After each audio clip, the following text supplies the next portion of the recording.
Merong mga gamit na gumagamit ng matataas na aparato, kaya lang hindi na natin saklop, ang doktor lang taga may karapatan bumili, mga lisensyado.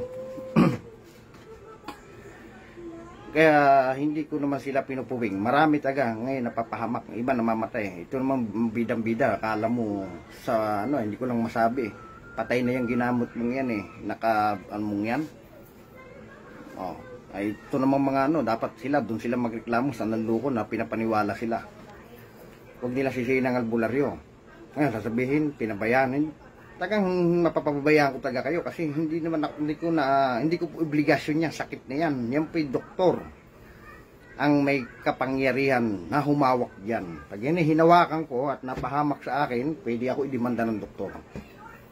Sasabihin ng doktor, nakikialam ako sa passion na hindi ko naman passion. Akin pong nagagamot natural na sakit espiritual na talagang no pendings. Pero pag may pendings na ako, hindi ko po talaga pangahawakan niya. Kaya dinala sa akin na namamaga ang bulok nangingitin ng paan. Ang sabi raw ng albularyo, ulam, barang. Kasi kung hindi pa nakakakita ng barang itong nagsasabing ito, nang tingnan ko sa pulso, yung pala naman diabetes, ang taas ng blood sugar. Sabi niya, maestro, sabi po nga po ng doktor, nasa 300 po ang aking blood sugar. Ito pa nga po yung result. Hindi ko ulam yan. Doon pa lang, itong albularyo, kung maniniwala kayo doon, mamamatay kayo. Bakit? Kung anong ilalagay dyan ng mga hindi mo naman alam kung anong mga damo-damong itinapal nila dyan, mamaya yung damong yan, hindi pa sa subok, masabi lang na nilapatan ka. Pero yung pala, naka-infection pa. Hindi naman ukol doon. Hindi pwede po yung gano'n. Kailangan tatay ko, tapusin nyo sa doktor. Humingi kayo sa doktor ng pampababa ng blood sugar. Ngayon, sabihin sa doktor, Dok, baka pwede po na gamutin ang pinagmumulan ng diabetes. Alam din ng mga doktor yan. Saan ba nagmumula ang diabetes? Sa pancreas. Pag pumalya lapay, mawawala ang insulin. Kahit sa doktor, tanong mo. Kaya ang doktor, binibigay ng doktor kalimitan dyan, nagpapalakas ng metabolism para yung mga bakterya na naiipon sa katawan ng tao, nila yan, makliklinsing. Dami talaga ngayong mga superpower. Kaya ako nasabi superpower na magpapanggap pa, kinausap daw yung kaluluwa ng kanya yumaong yun daw nagpapasakit yung espiritong yun. Sabi ko kay maniwala dyan, mga demonyo po yan na nagbabalat kayo. Mga demonyo nagbabalat kayo. Maaari pa ngang isigaw ang kapatid mo, kaibigan mo, para magkasira kayo. Kapitbahay mo, magbibintang ka hanggang sa idemanda ka pa ng kapitbahay mo. Hindi nila kayang, sino ba kahit sila tatanungin ko kung kaya nilang tindigan sa harapan ng husgado. Maging sa korte, hindi pinaniniwalaan sa korte yan. Pati maaari pa dyan na palabasin, naninira ka, sinasakyan mo yung, kung may hinanakitan o galit, minsan isisigaw nila yung tao na kinagagalitan nila dahil sa sobrang puot nila, hindi sila makamove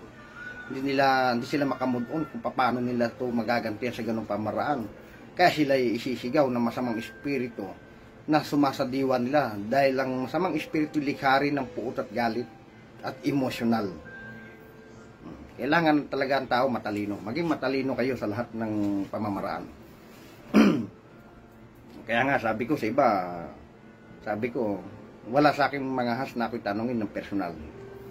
Pero may bibirahin ako sa social media. May pang gumagaya sa akin sa social media, gagayahin yung mga paliwanag ko. Narinig ko yung paliwanag ko Kilala ko yung strategy ko Siyempre, nandumami lang yung kanilang followers. Kailanman ako walang kinapitan ako sino man na Kasi ako, nagsarili ako ng aral. Kung sa marami pa nga ako dyan, mga karunungan ng mga hindi na lumabas sa mga publisher na books, store. Mga matatandang libro na. Kaya lang mag-ingat ho. Sa akin lang po, mag-ingat kayo. Maging mapanuri sa lahat. At kung anong sinabi ng doktor, sundin nyo po, tapusin nyo. Ngayon, kung ang doktor ay walang makita, doon kayo humanap ng manggagamot na sabi may kinalaman sa. Kaya lang, pipiliin nyo rin ang pupuntahan ninyo. Hindi lahat ng pupuntahan nyo yung magsasabi ng katotohanan. Meron lang masabi ang anting-anting ho, hindi po ganun kadali mabuhay. At pati ang mga bawat medalya may kanya-kanya hong testamento. May kanya-kanya rin pong kahulugan ito. Kagaya ito San Miguel Arcangel na yan.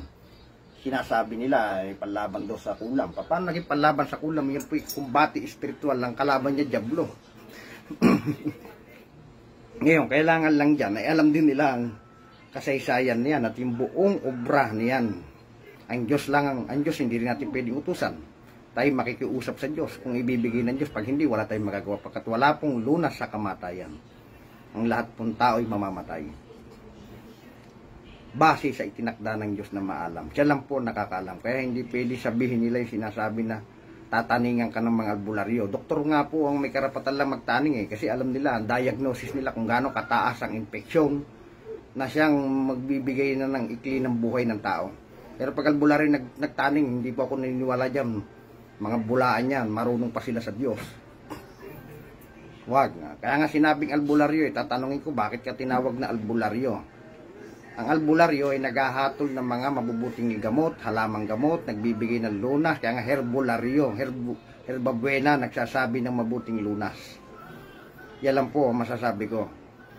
Pero yung sakit na pangloob, hindi na pwedeng sakupin ng albularyo. Kasi kailangan talaga mga doktor lang ang may karapatan magbigay ng pinakang approval kung anong gamot ang dapat ilapat. Kaya hindi nga tayo pwede bumili basta ng mga amoxicillin, antibiotic nang hindi reseta ng doktor.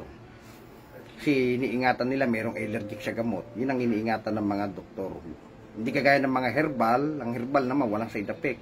Kaya lang ang herbal, pag napasama ang pag-inom din niya at wala rin sa tama, nagigiring pong masamang impluensya ng eterna organ. Nagkakaroon din ng depekto. Bato rin na sinisira. Akala nila hindi kasi may mga chemical din po yan eh. Maging masaliksik sa tahak sa mga manggagamot. Maging mapanuri, ha? Kaya ako kayo sinasabi, maging mapanuri nang hindi kayo mapahamak. Mahirap po tayo basta-basta kumagat, kung meron pang sasabihin sa yon, nilagyan ka ng sumpa, hindi ako niniwala dyan. Kung Biblia po ang ating babatayan ng banal na kasulatan ng tao ay walang karapatan sumpa. Tanging Diyos lamang. At ang sumpa po ay mangyayari nakalagay sa kasultan kung may kasalanan ka. Pero kung wala kang kasalanan, di po kakapit yan. Kailangan pati mamatay muna ang sumumpa. Yan nakalagay sa kawikaan po yan. Nakalagay po yan. Kaya sila kinakapitan niya kasi nakamindset sa isip nila yung negatibo. Negatibo na nga isip eh. Negatibo pa sasabihin ng mga manggagamot. Hindi lalong nagdoble puwersa ang nervyos. Breakdown ng taong yaon. Yun po ang ibig kong sabihin. Maraming salamat po sa inyo lahat. Sinasabi ko lang po ang pawang katotohanan. Naway gabayan tayo ng Panginoon Diyos na lumikha ng langit at lupa. Naway maging instrumento ito upang ang tao ay magising sa kamalayan. Maging mapanganuri, mag-ingat, mag-ingat, mag-ingat. Yan po ang pinaka number 1. Kung mahal natin ang ating kapwa, mahal din natin ang ating sarili bilang wag lang tayo makagawa ng bagay na hindi ka panipira. Bigyan natin ng pawang katotohanan ng katuwiran. Nasa katuwiran ipaglaban. Pag mali, manahimik. O hindi ko patatalong katuwiran kasi ako may batayan. Base din sa karanasan. Bago ako, hindi mas pagyabang eh. Tagal ko na sa larangan ng espiritual. Wala pa ang Facebook na yan. Ako po'y tumatahak na dyan sa larangan yan. At marami rin akong naging spiritual guide na mga nauna pa sa akin na matatanda na siyang hiningan ko rin po ng magaling na katuwiran at kaaralan na siya naghanay at naglahad sa akin. Bukod doon sa iba kong mga binabasa, hinahanapan ko rin po ng malalim na ng psychology, ng lohika. Lagi may, base po tayo sa lohika eh. Lagi may logic, hindi pwede walang logic. Kung may basic, mayroong pisika. Yan ang pag-aaralan ng tao. Sige po, maraming salamat. Pagpalang sa ating lahat. Inyong Panginoon.